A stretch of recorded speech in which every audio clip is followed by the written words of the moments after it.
আপনি হয়তো একজন টিকটক ব্যবহারকারী, আপনি আপনার টিকটক আইডিতে নিয়মিত ভিডিও আপলোড করতেছেন, কিন্তু আপনার ভিডিওতে 10টা 12টা বা 50টা বা 100টা ভিউ এসে ভিউ থেমে যায়, অন্য কেউ আপনার ভিডিও আর দেখে না, আপনার আইডি রিচ বাড়ে না, আপনার ভিডিও রিচ বাড়ে না, আপনার আইডিটি ফ্রিজ হয়ে আছে, আপনার আইডিটি গ্রো করতেছে না, নতুন নতুন দর্শকের কাছে আপনার আইডিটি যাচ্ছে না, নতুন নতুন দর্শকের কাছে আপনার ভিডিও যাচ্ছে না। যদি তা হয় আজকের এই ভিডিওটা সম্পূর্ণ দেখেন। সো গাইস, আজকের এই ভিডিওতে আমি আপনাদের সাথে তিনটা মোস্ট ইম্পর্টেন্ট সেটিংস দেখাবো, যে সেটিংসগুলো আপনি করে রাখলে ইনশাআল্লাহ আপনার আইডি অবশ্যই ভাইরাল হবে, আপনার ভিডিও ভাইরাল হবে, আপনার ভিডিওতে ভিউ আসবে, ভিউ আসলে আপনার ফলোয়ার্স বাড়বে ইনশাআল্লাহ। সো সেজন্য আপনি ভিডিওটি কোনো রকম স্কিপ না করে সম্পূর্ণ কন্টিনিউ করেন। আমি 100% গ্যারান্টি দিয়ে বলতেছি, আজকের এই ভিডিওটা যদি আপনি সম্পূর্ণ দেখেন, আপনারা প্রত্যেকেই আপনাদের টিকটক আইডিতে ভিউ নিয়ে আনতে পারবেন, আর ভিউ আসলে ফলোয়ার্স বাড়বে। তো চলুন কথা না বাড়িয়ে এই ভিডিওটা শুরু করা যাক। ওকে গাইস, সর্বপ্রথম বলে নিচ্ছি ভিডিওর ল্যান্থটা একটু বড় হবে, আপনারা একটু ধৈর্য সহকারে ভিডিওটি দেখবেন। তিনটা সেটিংস দেখাবো, 1 নাম্বার এবং 2 নাম্বার 3 নাম্বার সেটিংস অনেক বেশি দরকারি, তবে বেশি দরকারি হচ্ছে 2 নাম্বার এবং 3 নাম্বার সেটিংস। সো সেজন্য এই ভিডিওটি একটু স্কিপ না করে সম্পূর্ণ কন্টিনিউ করবেন। So guys, first of all এখান থেকে আমি আমার টিকটক অ্যাপসটাকে ওপেন করলাম। টিকটক অ্যাপসটাকে ওপেন করার পর আমরা এখান থেকে প্রোফাইল অপশানে ক্লিক করব। দেন এখানে আমাদের প্রোফাইলের অপশনটা এসে যাবে। সো গাইস, এখন ফার্স্ট অফ অল আমি আপনাদেরকে প্রথম সেটিংসটা দেখাচ্ছি। সো আমাদের প্রথম সেটিংসটা কিন্তু খুব ইজি, 2 নাম্বার এবং 3 number settings most important. So এখান থেকে আমরা কি করব, 3 লাইন মেনু এই অপশনে ক্লিক করব। দেন এখান থেকে আমরা সেটিংস অ্যান্ড প্রাইভেসি এই অপশনে ক্লিক করব। এই অপশনে ক্লিক করে দেওয়ার পর এখানে দেখেন এরকম একটি ইন্টারফেস শো হবে। এরপর আপনারা কি করবেন, একটু স্ক্রল করবেন। স্ক্রল করার পর এই যে ফার্স্ট অফ অল এখানে দেখতে পাচ্ছেন ফ্রি আপ স্পেস, আপনারা এই অপশনে ক্লিক করবেন। সো আপনারা ভিডিও আপলোড করার আগে এটাকে ক্লিয়ার করে নেবেন, এই দুটো অপশনকে ক্লিয়ার করে নেবেন, একদম ক্লিয়ার করে নেবেন। সেক্ষেত্রে আপনি যখন একটি ভিডিও আপলোড করবেন, একদম ক্লিয়ার হয়ে আপনার অ্যাকাউন্টটা ক্লিয়ার হয়ে আপনার ভিডিওটি আপলোড হবে, সেক্ষেত্রে আপনার ভিডিওটির রিচ বাড়ার সম্ভাবনা অনেক বেশি। সো এরপর আপনি কী করবেন, একটু স্ক্রল করবেন। স্ক্রল করার পর এই যে দেখতে পাচ্ছেন রিপোর্ট এ প্রবলেম। বেসিক্যালি এখন যে সিরিজটা দেখাচ্ছে এটা আমি প্রতিদিনই করি, সো আপনারাও প্রতিদিন একবার করে করবেন। দেখেন এখান থেকে রিপোর্ট এ প্রবলেম এই অপশনে ক্লিক করবেন। দেন এরকম একটি ইন্টারফেস শো হবে। তারপর আপনারা কী করবেন, এখান থেকে অ্যাকাউন্ট গ্রোথ এই অপশনে ক্লিক করবেন। এরপর দেখেন I want to grow my account, আমি আমার অ্যাকাউন্টটা গ্রো করতে চাচ্ছি। সো আমরা কী করব, এই অপশনে ক্লিক করব। দেন দেখেন এরকম একটি ইন্টারফেস শো হবে। তারপর একটা স্ক্রল করব। স্ক্রল করার পর আমরা এখান থেকে নোতে ক্লিক করে দেবো। যে দেখেন ইজ ইউর প্রবলেম রিসলভ, আপনার সমস্যা কি সমাধান হয়েছে? না, আমাদের সমস্যা সমাধান হয় নাই, কারণ আমাদের অ্যাকাউন্ট গ্রো হয় নাই, আমাদের ভিডিও ফর ইউতে যায় না। ঠিক আছে, সো আমরা এখান থেকে নোতে ক্লিক করে দিব। তাহলে এটা কিন্তু এখন টিকটক টিমের কাছে ফিডব্যাক হিসেবে চলে যাবে। এরপর তারা আমাদের অ্যাকাউন্টটাকে রিভিউ করে আমাদের অ্যাকাউন্টের রিচ বাড়িয়ে দিবে, আমাদের ভিডিও ফর ইউতে নেবে। ফিডব্যাক দেওয়ার পর আপনারা কি করবেন, এখান থেকে ব্যাক অপশনে ক্লিক করবেন। সো আমাদের 1 নাম্বার সেটিংস কিন্তু এখনও শেষ হয় নাই, আমরা এখান থেকে ব্যাক অপশনে ক্লিক করব। আবার ব্যাক অপশনে ক্লিক করার পর এই যে দেখেন ব্যাক অপশনে ক্লিক করার পর আমরা আবার এখান থেকে 3 লাইন মেনু এই অপশনে ক্লিক করব। দেন এখান থেকে টিকটক স্টুডিও এই অপশনে ক্লিক করব। এই অপশনে ক্লিক করে দেওয়ার পর এরকম একটি ইন্টারফেস শো হবে। তারপর একটু স্ক্রল করবেন। স্ক্রল করার পর এই যে দেখেন অ্যাকাউন্ট চেক, আপনারা কি করবেন, অ্যাকাউন্ট চেক এই অপশনে ক্লিক করবেন। এরপর দেখেন আপনার অ্যাকাউন্টটাকে আপনি এখান থেকে চেক করে নেবেন। প্রতিদিন একবার করে আপনার অ্যাকাউন্টটাকে আপনি চেক করবেন, আপনার কোনো ভিডিওতে এখানে কোনো সমস্যা হয়েছে কিনা। দেখেন আপনার কোনো ভিডিওতে, অর্থাৎ আপনার অ্যাকাউন্টে যদি কোনো সমস্যা হয়, এখানে একটা ভিডিও হলো যদি সমস্যা হয়, তাহলে আপনার অ্যাকাউন্টটা কিন্তু একদম ডাউন হয়ে যাবে, আপনার অ্যাকাউন্টের রিচ একদম কমিয়ে দিবে টিকটক কোম্পানি। কারণ আপনি যদি টিকটকের কমিউনিটি গাইডলাইন আপনি মেনে কাজ করেন, তাহলে আপনার অ্যাকাউন্টের কিছু হবে না।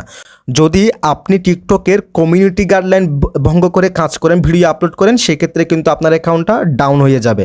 টিকটক কোম্পানি আপনার অ্যাকাউন্টটাকে রিচ বাড়িয়ে দিবে না, কারণ আপনি তাদের বিরুদ্ধে কাজ করতেছেন, তাদের যে রুলস সেই রুলসগুলো আপনি ভঙ্গ করে কাজ করতেছেন, সেজন্য।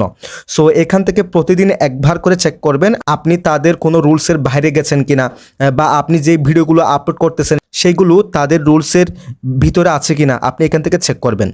চেক করে যে দেখেন অ্যাকাউন্ট ইন গুড স্ট্যান্ডিং, আমার অ্যাকাউন্ট কিন্তু ঠিক আছে, আমার অ্যাকাউন্টে কোনো সমস্যা নাই, আমি টিকটকের কমিটি গাইডলাইন্সের সব রুলস মেনে ভিডিও আপলোড করেছি, সব কিছু সেফ আছে। সো সেটা এখানে দেখা দিচ্ছে। সো আপনারা এভাবে চেক করবেন। সো এতে গেল আমাদের মূলত 1 নাম্বার সেটিংস। এখন দেখাবো আপনাদেরকে 2 নাম্বার সেটিংস। আপনারা চলে যাবেন এখান থেকে থ্রি লাইন মেনু এই অপশনে ক্লিক করবেন, দেন এখান থেকে সেটিংস অ্যান্ড প্রাইভেসি এই অপশনে ক্লিক করবেন। এই অপশনে ক্লিক করে দেওয়ার পর আপনারা কি করবেন, এখান থেকে অ্যানালাইসিস এই অপশনে ক্লিক করবেন। আমাদের 2 নাম্বার এবং 3 নাম্বার সেটিংস কিন্তু মোস্ট ইম্পর্টেন্ট, 3 নাম্বার সেটিংসটা আরও বেশি ইম্পর্টেন্ট। সো সেজন্য ভিডিওটি একটু স্কিপ না করে সম্পূর্ণ কন্টিনিউ করেন। তারপর আপনারা কি করবেন, এখান থেকে ফলোয়ার্স এই অপশনে ক্লিক করে দিবেন। ফলোয়ার্স এই অপশনে ক্লিক করে দেওয়ার পর এরকম একটা ইন্টারফেস শো হবে। এরপর একটা স্ক্রল করবেন, স্ক্রল করার পর এই যে দেখেন মোস্ট অ্যাক্টিভ টাইমস, দেখেন এখানে একটি গ্রাফ দেওয়া হয়েছে, অর্থাৎ আমার যারা ফলোয়ার্স আছে তারা কোন টাইমে বেশি অ্যাক্টিভ থাকে সেই টাইমে আমাকে ভিডিও আপলোড করতে হবে এবং সেটা এখানে এই গ্রাফে দেখিয়ে দিচ্ছে। দেখেন এই যে দেখেন রাত 9টায় আমার যতগুলো ফলোয়ার্স আছে সেখান থেকে কিন্তু ৭৬,৭১৯ জন ফলোয়ার্স অ্যাক্টিভ ছিল। দেখেন আমার যারা ফলোয়ার্স আছে তারা কিন্তু সবসময় তো অ্যাক্টিভ থাকে না, তাদের তো কাজকর্ম আছে।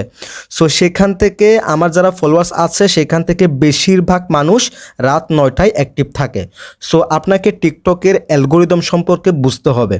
টিকটকের অ্যালগোরিদমটা এমনভাবে কাজ করে, ধরুন আপনি সাথে সাথে একটি ভিডিও আপলোড করেছেন, সাথে সাথে 1 ঘন্টার মধ্যে আপনার ওই ভিডিওতে 50,000 ভিউ হয়েছে। এরপর টিকটকের অ্যালগোরিদম কি করবে, আরও নতুন 50,000 দর্শকের কাছে আপনার ভিডিও পৌঁছে দিবে। সেখান থেকে যদি 30,000 লোকজন আপনার ভিডিও দেখে, সেখান থেকে আরও 30,000 নতুন দর্শকের কাছে আপনার ভিডিও পৌঁছে দিবে। এভাবে কিন্তু আস্তে আস্তে একটা ভিডিওর রিচ বাড়ে, একটা ভিডিও ভাইরাল হয়। সো সেজন্য আপনাকে টিকটকের অ্যালগোরিদম সম্পর্কে বুঝতে হবে। সো সেক্ষেত্রে আপনার ফলোয়ার্সরা যখন অ্যাক্টিভ থাকে, আপনি যদি সেই টাইমে ভিডিও আপলোড করেন, সেই টাইমে যদি আপনার ভিডিওতে বেশি ভিউস হয়, তাহলে টিকটকের অ্যালগোরিদম কি করবে, আরও যতগুলি ভিউস হয়েছে আরও ডাবল নতুন নতুন দর্শকের কাছে, নতুন নতুন অডিয়েন্সের কাছে আপনার ভিডিওটি পৌঁছে দিবে। সেক্ষেত্রে আপনার ভিডিওটি ভাইরাল হওয়ার পসিবিলিটি 99% থাকবে। সো সেক্ষেত্রে আপনারা অবশ্যই এই জায়গায় আসবেন এবং এখান থেকে এই গ্রাফটা আপনারা চেক করবেন। এই গ্রাফটা চেক করে এই যে দেখেন যেটা বেশি কালারিং থাকবে সেই টাইমে আপনার অডিয়েন্সরা বেশি অ্যাক্টিভ থাকবে, অর্থাৎ আপনার ফলোয়ার্সরা বেশি অ্যাক্টিভ থাকবে। সো আপনারা কি করবেন, সেই টাইমে ভিডিও আপলোড করবেন। সো এইটা গেল আমাদের 2 নাম্বার সেটিংস। সো গাইস আমাদের 3 নাম্বার সেটিংস দেখার জন্য আমরা এখান থেকে থ্রি লাইন মেনু এই অপশনে ক্লিক করব। দেন এখান থেকে সেটিংস অ্যান্ড প্রাইভেসি আমরা এই অপশনে ক্লিক করব। তারপর আমরা এখান থেকে এই যে দেখেন প্রাইভেসি, টিকটকের মূলত যতগুলো সেটিংস আছে প্রত্যেকটা সেটিংস এই প্রাইভেসি অপশনটার মধ্যে আছে। সো আমরা কী করব, এখান থেকে প্রাইভেসি এই অপশনে ক্লিক করব। প্রাইভেসি এই অপশনে ক্লিক করে দেওয়ার পর দেখেন এখানে যতগুলো সেটিংস আছে প্রত্যেকটা সেটিংস সম্পর্কে যদি আমি আপনাদেরকে বলতে যাই তাহলে ভিডিও লেন্থটা অনেক বড় হয়ে যাবে, 20 মিনিটের অধিক হয়ে যাবে। সো ভিডিও লেন্থটা একটু কম করার জন্য আমি আপনাদেরকে সাজেস্ট করব, আমি আপনাদেরকে বলতেছি এখানে আমি যেরকম সেটিংস করেছি, যেহেতু এটা আমার অফিসিয়াল অ্যাকাউন্ট, সো আমার অ্যাকাউন্টটা তো আপনারা দেখতে পাচ্ছেন কীরকম আল্লাহর রহমতে ভাইরাল। সো সেই ক্ষেত্রে আমি যেরকম সেটিংস করেছি আপনারা সেরকম মিলিয়ে নেন, ঠিক আছে। এই যে দেখেন অ্যাক্টিভিটি স্ট্যাটাস, এটাকে আপনারা অন রাখতে পারেন, অফ রাখতে পারেন, আপনাদের ইচ্ছা। এরপর দেখেন এটাকে অন করে দিবেন, এটাকে অন করে দিবেন। Suggest your account to others, এই যে এই অপশানে ক্লিক করবেন, এগুলোকে অন করে রাখবেন, এই 3টা অপশন। দেন এখান থেকে এই যে এই অপশানে ক্লিক করবেন এবং এগুলোকে আপনারা অন করে রাখবেন। সো আপনারা মূলত আমার সাথে মিলিয়ে আপনারা এগুলো করে রাখবেন, এটাকে এখান থেকে অন করে রাখবেন, অর্থাৎ 1 নাম্বারটাকে সিলেকশন করে রাখবেন। তারপর এখানে দেখেন এই যে এই অপশনগুলো আপনাদের মতো করে আপনারা রাখতে পারেন। সো ভিডিও লেন্থ বড় হবে, ওই জন্য আমি একটা একটা করে বিস্তারিত বলতেছি না। সো যারা একটা একটা করে বিস্তারিত সম্পর্কে জানতে চাচ্ছেন এই বিষয়ে আমার চ্যানেলে অলরেডি অনেকগুলো ভিডিও করা আছে, আপনারা আমার ওই ভিডিওগুলো দেখে নেবেন। আপনাদের সুবিধার্থে আমি এই ভিডিওর আই বাটনে অথবা ভিডিও ডিসক্রিপশন বক্সে সেই ভিডিওর লিঙ্কগুলো দিয়ে দিব, আপনারা সেখান থেকে সেই ভিডিওগুলো দেখে নেবেন এবং এই প্রত্যেকটা সেটিংস সম্পর্কে আপনারা সেখান থেকে শিখতে পারবেন। সো গাইস এই ছিল মূলত আমাদের আজকের এই 3টা মোস্ট ইম্পর্টেন্ট সেটিংস। আমি আশা করি এই 3টা সেটিংস আপনারা ফলো করলে আপনাদের আইডির রিচ বাড়বে, আপনাদের ভিডিও ফরিওতে যাবে। তাছাড়া একটা কথা বলে নিই, আপনি ভাই যতই ভিডিও আপলোড করেন আপনার ভিডিও অবশ্যই কোয়ালিটিফুল হতে হবে এবং আপনাকে রেগুলারিটি মেনটেন করে ভিডিও আপলোড করতে হবে। এমন যেন না হয় আপনি আজকে একটা ভিডিও আপলোড করলেন আবার কালকে করলেন না, এরপর দিন গিয়ে আপনি 2টা ভিডিও আপলোড করে দিলেন, এরকম যেন না হয়। আপনি এখানে প্রতিদিন একটা করে হলেও ভিডিও আপলোড করবেন আর অবশ্যই আপনার ভিডিওর কোয়ালিটি 100% ভালো রাখবেন, সেই ক্ষেত্রে আপনার ভিডিও ভাইরাল হবে। এবং অবশ্যই সবচেয়ে বেশি ফোকাস করবেন সেটা হচ্ছে রেগুলারিটি, আপনি সবসময় প্রতিদিন ভিডিও আপলোড করবেন, কোনোদিন মিস দিবেন না, ঠিক আছে। সো এই শর্তগুলো মেনে এবং আমি যে সেটিংসগুলো দেখিয়েছি সেই সেটিংসগুলো আপনারা করে আপনারা নিয়মিত টিকটকে কাজ করেন, দেখবেন আপনার ভিডিও ভাইরাল হবে, আপনার অ্যাকাউন্টে লক্ষ লক্ষ ফলোয়ার্স হবে। যদি ভিডিওটি আমাদের ইউটিউব চ্যানেল থেকে দেখে থাকেন, চ্যানেলটিকে সাবস্ক্রাইব করে রাখবেন। যদি ভিডিওটি আমাদের টিকটক আইডি অথবা ফেসবুক পেজ থেকে দেখে থাকেন, আমাদের টিকটক আইডি এবং পেজটিকে ফলো করে রাখবেন। আর অবশ্যই আপনার একটি মূল্যবান মতামত কমেন্ট সেকশনে জানিয়ে দিবেন। সবাই ভালো থাকবেন, সুস্থ থাকবেন। আল্লাহ হাফেজ।